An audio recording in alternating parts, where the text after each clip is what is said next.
নমস্কাৰ আপোনালোক সকলোকে মোৰ ইউটিউব চেনেল আসাম এক্সাম কৰ্ণাৰলৈ স্বাগতম জনাইছোঁ গুৱাহাটী বিশ্ববিদ্যালয়ৰ যি 32 কনভোকেশ্যন আছিলে সেই কনভোকেশ্যন অহা 28 ফেব্ৰুৱাৰীত অনুষ্ঠিত হ'ব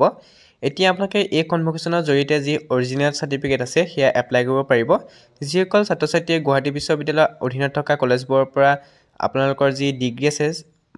মাষ্টাৰ ডিগ্ৰী লগতে আপোনালোকৰ যি আন্ডাৰগ্ৰেজুৱেট ডিগ্ৰী আছে কমপ্লিট কৰিছে তেওঁলোকে এপ্লাই কৰিব পাৰিব 2024 ত পাছ কৰা সকলে এই কনভোকেশ্যনত এপ্লাই কৰিব পাৰিব অৰিজিনেল সাৰ্টিফিকেট আপোনালোকে যি ষ্ট্ৰীমাৰে নহওক